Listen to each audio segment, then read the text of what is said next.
Okay.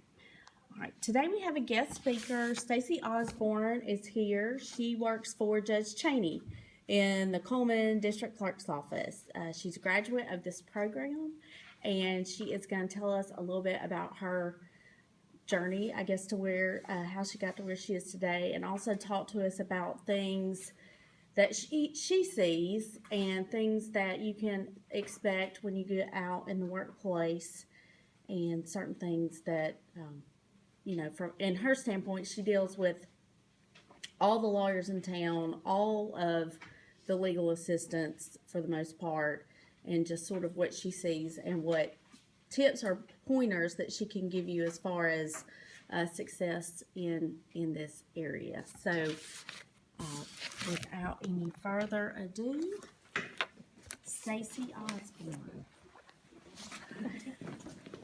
Good morning. Y'all bear with me, I am so not the public speaker. But I like Miss Johnson, so. Thank you. Okay, I kind of said this last time, but the best description for a paralegal that I found was a series of interruptions that are constantly being interrupted by more interruptions. Yes. That's about the best way to put it. Yes. No, I'm kidding, but I graduated the paralegal program from Wallace in 1997.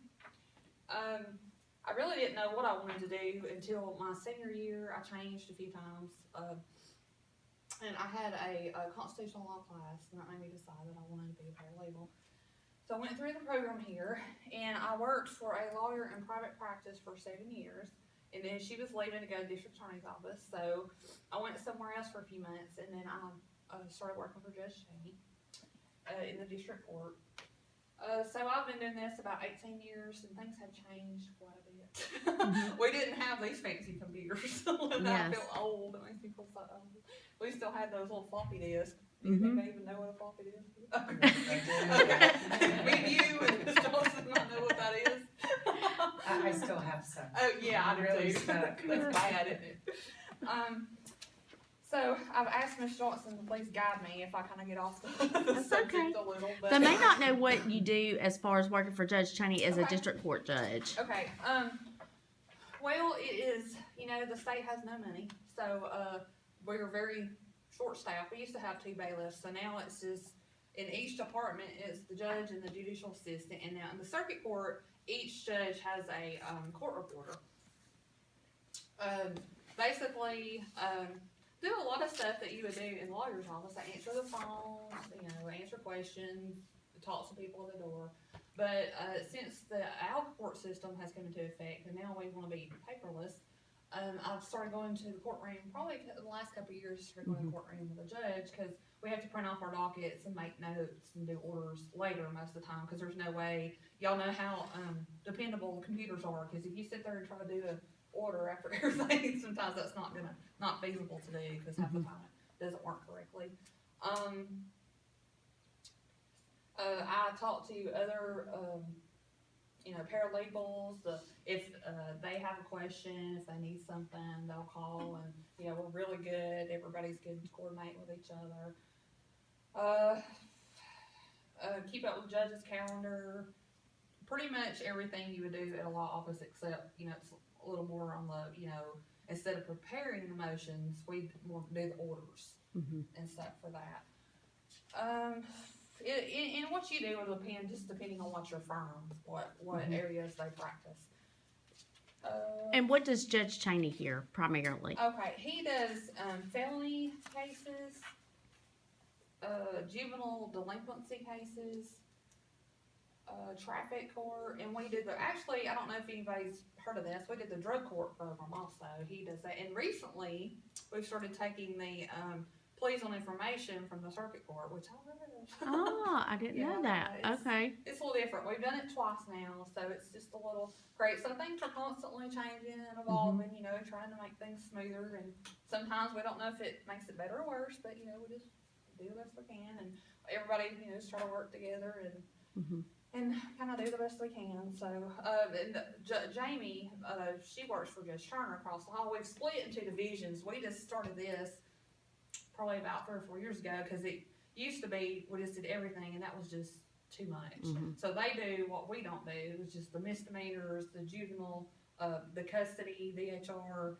small claims, civil, which seems to work out better. And I think it really works out better maybe for the lawyers too, because you know which judge you're gonna need to deal with, and you don't have to guess or look it up or all that. So I think that's been a plus from that aspect. I guess maybe I'll back up to interviewing. Is that where a good place to start? It's been a while since I've interviewed, but it's very important to dress professional. I mean, you don't have to look like you're going to the prom or anything like that. But of course, I do have a few that come to court like that sometimes. It's very amusing. But I obviously don't. I mean, because you have to be comfortable too. But you know, just dress professional, cover up.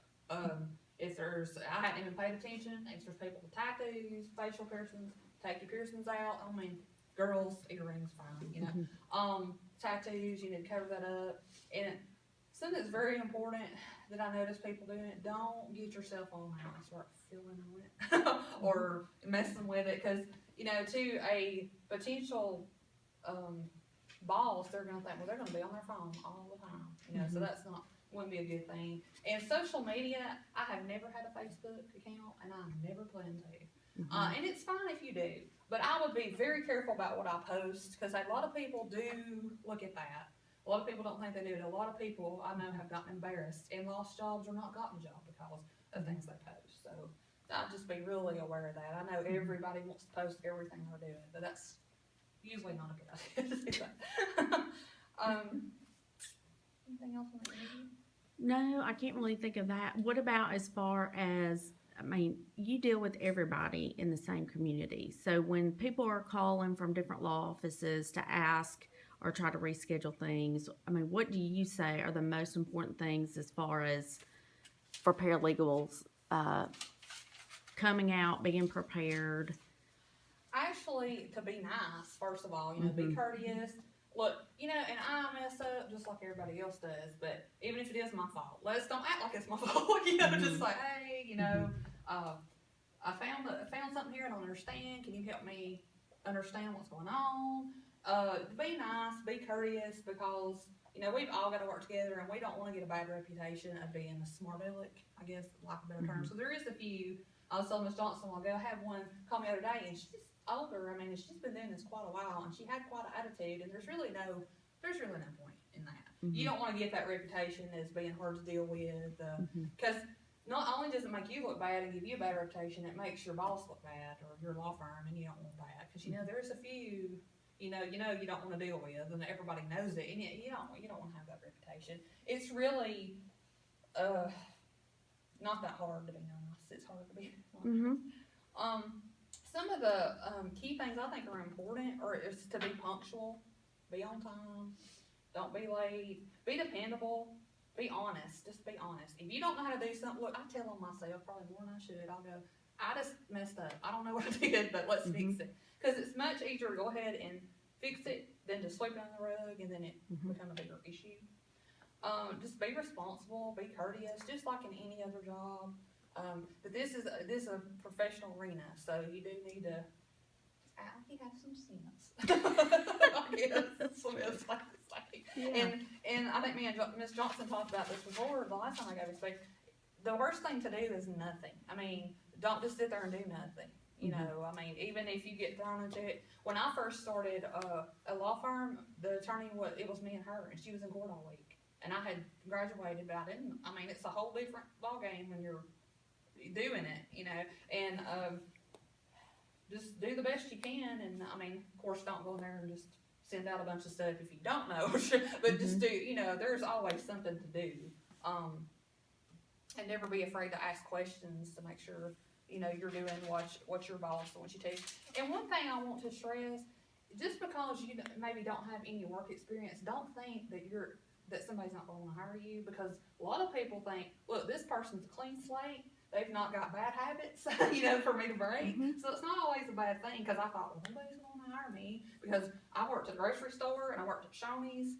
I mean, I did not get anything handed to me. If it wasn't for a grant to go to Wallace, I could not have went. I mean, I got a Pell Grant. It was me and my mom, and actually, I'm sorry if I'm all over the place, but, actually, it was just me and my mom, in high school, and she was actually the Pilot Light mother, the Pilot Light House for Children. I don't know if y'all heard about that, but it's a house for abused and neglected children, so I helped her do that full-time, cause that was where we lived, cause we were gonna lose our house, and, you know, God just blessed her with that job. Mhm. And, she did that for 4 years, so I graduated my senior year, I went to school, worked a full-time job, and helped her do that, and then I started Wallace. So when I got married, she couldn't do it anymore by herself, so then she stopped doing that, so it was a lot on Mhm. plate, but look, if I can do it, anybody can do it, because I was not the best student, you know, just do your absolute best,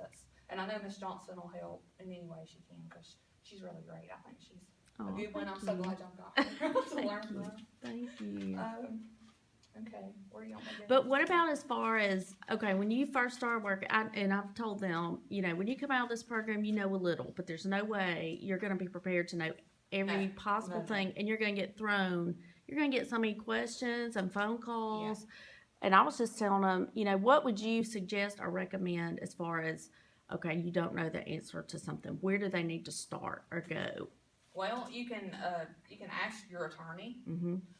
You can make friends. I suggest strongly to make friends with people who've been doing this a little longer than you, because everybody's willing to help. Mhm. And of course, you can research online, but probably be better to check with someone local to kind of see how things are done, because I myself was looking at something the other day about Alabama drug laws, and I was like, Snower, I don't understand this. Mhm. No, I don't understand it, because it was not written in basic language. I mean, it's just easier, I think, to get someone local to try to explain it to you. Mm-hmm. And every jurisdiction does it different. Like, and that's another thing too. You may have one judge who wants it one way and another judge in a different district that wants it different. So it's important to know people just like Stacey Osborne, because they know how their judge wants it. Yeah. And so, you know, it's real important to know how it needs to be done, regardless. Yeah, and nobody minds helping. You know, if you're really trying, and we see that, nobody's gonna have a problem with that. With you, we'd much rather you ask than just, you know, stress, you know, your stuff out, and it just be goofed up. Because look, we can fix stuff. You know, one thing about my judge, he always says, look, we can fix it. Most stuff we can fix, so it's not a big deal. And over the last 10 years, I've been to quite a few conferences, statewide conferences of other judicial systems, and it just blows my mind that some people, like, some of them, their judge never even turns on a computer, and I'm like, oh wow, I'm blessed. Because some of them have to print out every single thing on paper.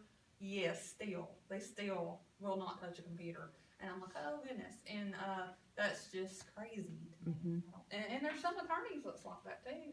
They're really some more old school, I guess. And well, there's some that I thought were more up to date. They're using like really old computer programs I found out the other day. So, you know, you just don't ever know what kind of system you're gonna have to use. But, you know, actually just doing it, repetition, I mean, just doing stuff, and then it'll be second nature before long. And they may not know what Aliquot or Alfalfa is, so you might want to touch on that just a little bit. I forget that y'all bring new to this. I'm sorry. Aliquot is the system, I guess they probably started it maybe about 10 years ago. You know? I mean, 10 years ago, but then we were mandated to use it. I'm trying to think. When did it start? That I guess if you start coming to court the past 2 years, then we had to have it. Yes. It was all paperless. Yes, it was all paperless. Instead of just, you know, the old way was everything was hand filed. Like you would prepare a document and then you would print it out and you would go hand file it at the clerk's office. Everything. And now hardly anything is hand filed anymore. Probably not much of anything. You either prepare it and you just automatically kind of like send an email and it goes right to the clerk and it's docketed in, it's marked as received, and it's part of the court file. You can even pay fees online now. It's just, and I don't really know from the attorney side because I've not done it from that. And it's really crazy because the attorney side is different from the judge's side. That's different from the clerk's side. So, you know, because Mhm. sometimes I'll go look at there and say, how does it look on your end? Mhm. But I think it has been good. I mean, I think we always rated it, but in the long run, I think for the most part, it has been good because, like, say if you're in traffic court, we can do an order right then saying that you pay it all today if that's what you want to do, and you can walk right upstairs and they'll have the order. Mhm. I mean, like, just simultaneously, it's good. It's good when it works. Good. It's good. Yeah. When it's Um, good, it's good. So, yeah. Yeah. As far as like the one thing that I bet you get all the time, and legal advice. People coming up there for legal advice. Yes. How do you there's handle a all fine that? line between basic information and legal advice. And I have several, I try not to put too many because, you know, people don't want to read signs, but put a few, and we have to put, you know, that the judge is bound by ethics. It's not that he doesn't want to talk to you, but he's bound. He cannot give you advice because then he might have to turn around and rule on your case, which would be a major conflict of interest. And in the attorney's office too, because you're working under the scope of the attorney, but they're the only one that can actually give legal advice. And sometimes people say, well, telling people to see a lawyer is giving legal advice. But, you know, you can. Yeah, you're just steering them in Yes, the I know. direction. I'm like, well, you Yeah. want me to tell you anything or not? You know, just do the best I can. But basically, yeah, you just have to be so careful. You can't, I guess the best way to put it is don't tell anybody what they should do about anything.